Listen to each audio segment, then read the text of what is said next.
gratuitamente.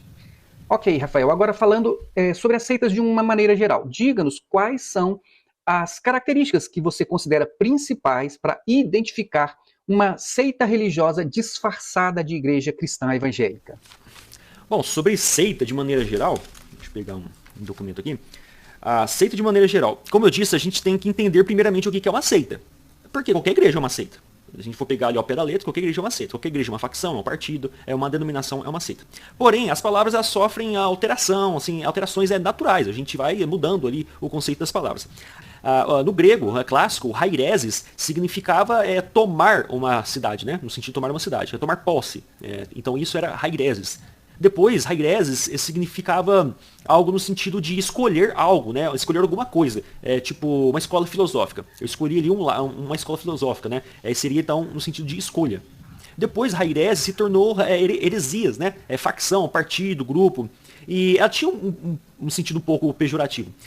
Para vocês terem uma noção, lá na história dos Hebreus, de Flávio José, quando vai citar as seitas, cita fariseus, saduceus, essênios, né? E lá está como seita. Mas não é no sentido negativo. Embora todo grupo ela já tem um sentido um pouco negativo da palavra. Conforme foi passando o tempo, a igreja em Roma foi crescendo, foi traduzido depois do grego para o latim as escrituras. Então, haireses virou secta, tinha um sentido assim, de seguidor, né? Seguidores. Então, todo seguidor de uma crença ali era um sectário. E foi passando o tempo, secta se tornou um sentido bem pejorativo mesmo. Então, hoje, qualquer igreja que ela tem algumas características, são sectárias, né? Geralmente são igrejas que elas têm o poder da Bíblia, né? Deus gosta deles, são os remanescentes. Então, essa igreja é a queridinha de Deus aqui na Terra. Então, toda igreja que trata nesse sentido, os remanescentes de Cristo, essa é uma seita. Aí tem alguns pontos aí que você pode depois anotar. Alguma crença que vai além do que está escrito. Eles sempre vão ter uma crença extra-bíblica, né? Que não está na Bíblia. Pode notar que todas elas têm isso. Interpretação particular da Bíblia.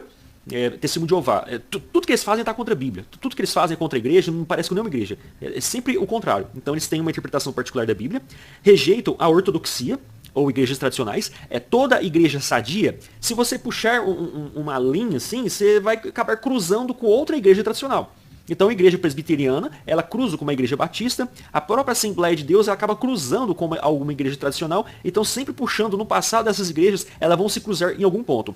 Essas seitas, elas fazem o contrário, elas rejeitam as igrejas tradicionais. Quando você puxa ela até um ponto, ela rejeitou totalmente a igreja tradicional e continua rejeitando.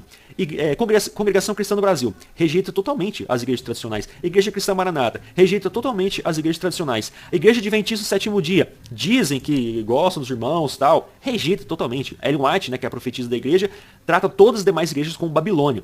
Então, quando eles vão falar a público, todos somos irmãos. É em Adão, tá? Na realidade, eles rejeitam todas as igrejas tradicionais. Igrejas neopentecostais rejeita totalmente igrejas tradicionais. Falam muito bem, muito legal, tal, mas na verdade eles detestam igrejas frias, tradicionais, igrejas bíblicas, e sempre vai ter ensino fora das escrituras, por isso que eles rejeitam igrejas tradicionais. Mormons, nem se fala, rejeita todas as igrejas tradicionais. Igreja católica, detesta todo o protestantismo. Então sempre eles vão, quando você vai puxando na história, eles saíram de uma igreja tradicional ortodoxa, foram para outro lado e rejeitam agora toda a igreja tradicional. Talvez alguém possa perguntar, mas toda igreja vai rejeitar a doutrina de outra. Não, geralmente, igrejas tradicionais, elas têm comunhão com outros irmãos, eles aprendem junto de alguma forma, tem livros ali com doutrinas muito semelhantes, então tem uma disputa teológica, mas dá para perceber que existe esse respeito teológico e troca de informação, estudo, e não é rejeitado totalmente, como as seitas fazem. As seitas rejeitam totalmente as igrejas tradicionais, igrejas históricas. Eles vão pregar outro Jesus. Eles fazem lavagem cerebral nos membros, tá? Você não pode sair de uma igreja dessa. Se você sair, você leva o Espírito Santo. Quem falou isso? Igreja Cristã Maranata. Se você sai, você não faz parte da graça de Deus. Quem fala isso? Congregação Cristã do Brasil. Se você sair, você está desassociado com os servos do Senhor. Quem fala isso? Testemunho de Jeová. Então todas as seitas, elas têm isso. Se você sai do grupo, você perdeu sua salvação. Existe muita crença também da salvação por obras. Você precisa de fazer coisas para ser salvo. A salvação não é totalmente por graça, tá? Precisa de praticar coisas dentro da igreja. Geralmente eles têm muitas reuniões, muitos estudos, muitas coisas para te prender dentro da igreja. Essa é uma característica muito grande de seitas. Existe um exclusivismo muito grande, que nós falamos. Semântica enganosa. Então, por que é semântica enganosa?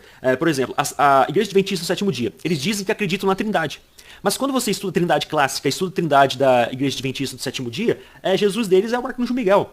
O Jesus deles é um Jesus fraco, um Jesus que foi gerado depois depois da criação do mundo, não na eternidade. Então é um Jesus fraco, um Jesus que não é como o Jesus bíblico, realmente que tem toda a primazia e tem toda a força e pode fazer qualquer coisa. E dentro dessa semântica tem, por exemplo, Congregação Cristã do Brasil. Para ser salvo você tem que crer em Cristo, né? Salvação por graça. Mas o que é graça? Graça para eles é a igreja mesmo, fazer parte da Congregação Cristã do Brasil.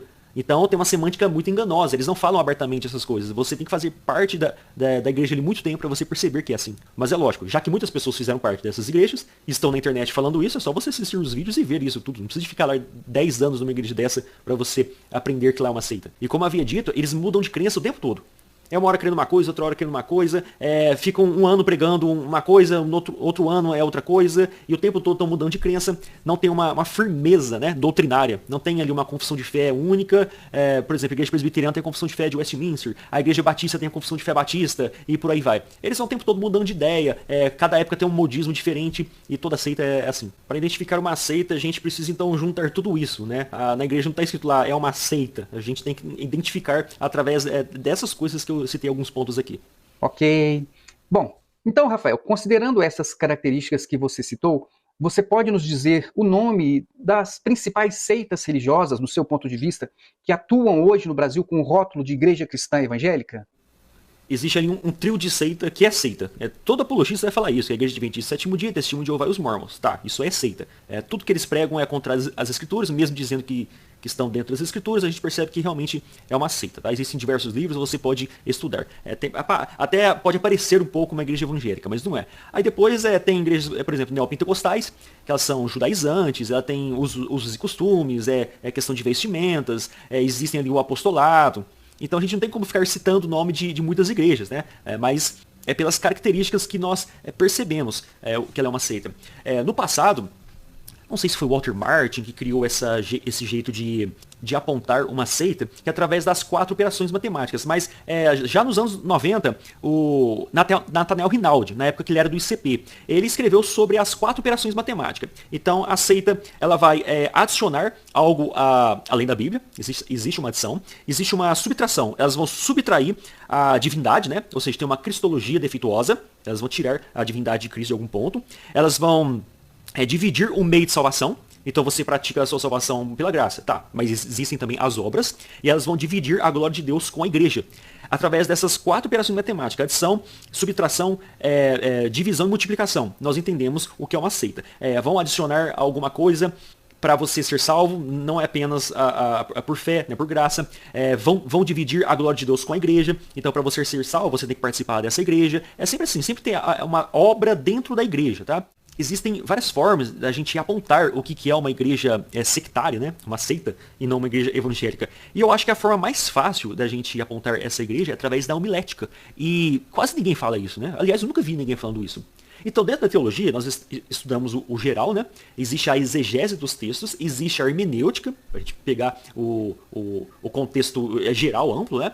E a exegese a gente pega ali o contexto imediato. Existe depois a aplicação pessoal. Essa aplicação pessoal, ela é a homilética. Então, nós aplicamos a Bíblia na nossa vida de que jeito? Geralmente, as seitas aplicam a Bíblia nela. Tudo que a Bíblia fala está falando dela. Por exemplo, Congregação Cristã no Brasil. Tudo que a Bíblia está falando sobre salvos, graça, arrebatamento da igreja, Deus derramar sua bênção sobre os homens, é tudo a CCB. Testemunho de Jeová.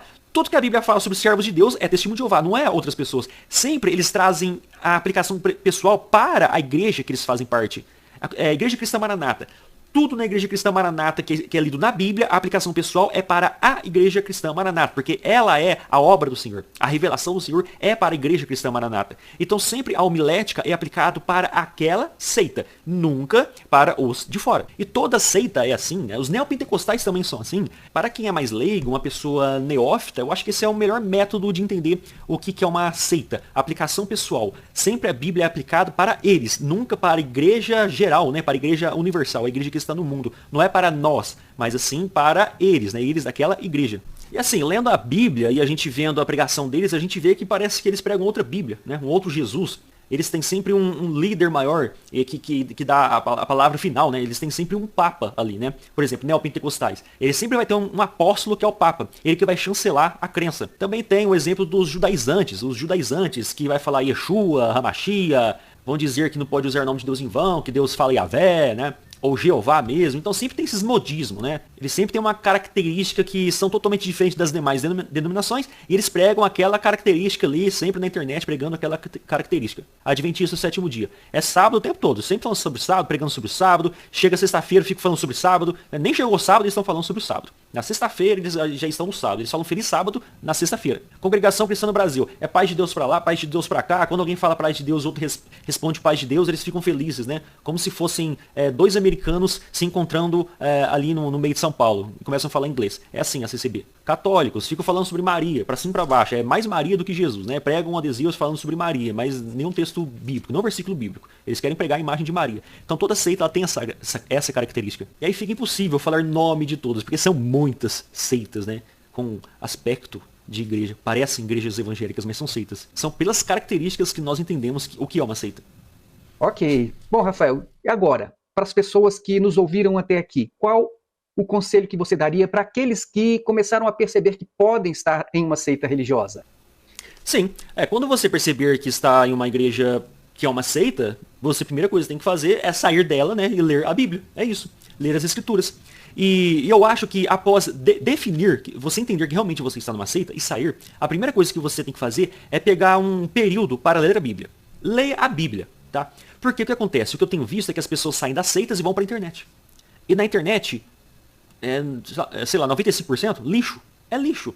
Dentro da teologia, 95% é coisa que não presta. Inútil. É fofoca gospel.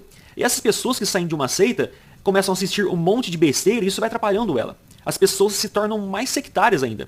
A pessoa era uma sectária, ela entendeu que ela tem que sair daquela seita, mas a seita vai com ela. O sectarismo sai com ela. Esse é um problema seríssimo que eu tenho visto nos dias de hoje. As pessoas se tornam chatas militantes contra algum tema. Ela sai por causa de algum tema e começa a militar na internet sobre aquele tema. Só que a pessoa, ela mal entende sobre a Bíblia. Ela não entende nada sobre a Bíblia. Em vez de estudar, ela aprender o que a Bíblia ensina, ela fica lá na internet brigando, sendo uma pessoa chata. E aí ela não aprendeu nada de espiritual. Ela não se renovou. Ela continuou a mesma sectária. Esse é o problema de todos os ex-sectários, de todos os grupos de seitas que estão hoje aí na internet. São militantes chatos, porque todo sectário é arrogante. E essa arrogância sai com ela da seita e ela vai para outra igreja com essa arrogância. E aí ela não consegue entrar em outra igreja, porque ela acha que o pastor é como o pastor antigo. Começa a ver mal em tudo na outra igreja. Tudo porque não teve um tempo de oração, de paz, de reflexão, se desligar de redes sociais e orar, né, principalmente, e ler as escrituras. Algumas pessoas que fazem isso, elas fazem isso junto com o ato de assistir vídeos de canais conspiracionistas, de desigrejados e tudo mais, e começa a aprender besteiras e começa a pregar essas besteiras. A pessoa sempre é uma pessoa frustrada teologicamente, sempre insatisfeita com a fé dela, sempre insatisfeita com a crença dela, sempre mudando de uma crença para outra, e ficam brigando aí no WhatsApp, na internet e tudo mais. Eu lembro que eu participei um tempo atrás de um grupo muito legal de ex-maranatas, né? Eu fiquei, desde quando surgiu o grupo, eu fui um dos primeiros a entrar nesse grupo, tá? E aí tinha um membro lá, que ele era muito chato. E ele ficava falando assim que eu não era da Maranata, que eu não podia participar da Maranata. Só que ele tinha pedido bênção pra mim, porque eu entrei muitos anos antes que ele. Eu estava lá para aprender sobre a Igreja Maranata. Eu estava apenas como observador. Eu queria ver como que os ex-membros, né? Porque eram muitos novos membros que tinham acabado de sair da seita, tá? Eu estou citando isso como um exemplo.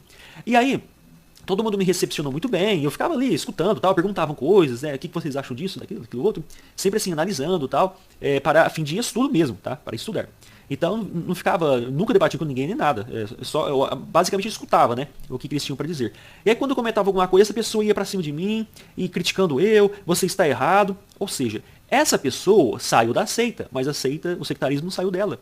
Essa pessoa, eu duvido que essa pessoa parou para refletir, para estudar, para realmente entender racionalmente o que é fé em Jesus Cristo. Esse é o problema de todos ex-sectários. Eles se tornam chatos, militantes e veem em todas as igrejas da mesma forma que ela viu na seita que ela fez parte. O meu conselho é, sai dessa seita e vai estudar. Sabe o que você faz? Você lê a Bíblia e pesquisa na internet realmente materiais acadêmicos, sérios. Não fica vendo vídeo não, tá? Vai ler materiais sérios, materiais que estão em fontes bibliográficas de livros sérios, porque senão você começa a ler um monte de porcaria, se alimentar de porcaria, e com certeza você, desculpa a expressão, mas é isso mesmo, tá? E você vai ser um péssimo cristão. Sempre um cristão mimado, chato, e nunca você vai ser uma pessoa madura na fé mesmo. E meu conselho, vai estudar a Bíblia e para de ficar vendo lixo na internet. Depois de você ler a Bíblia, você estudar a Bíblia, orar, meditar, até mesmo jejuar se você quiser, aí sim você começa a procurar canais sérios no YouTube. E tem um monte de canal sério no YouTube, tá? Você tá num desses, ok? E é esse conselho que eu dou aí para todos os ex-sectários. Ok, Rafael, meu irmão.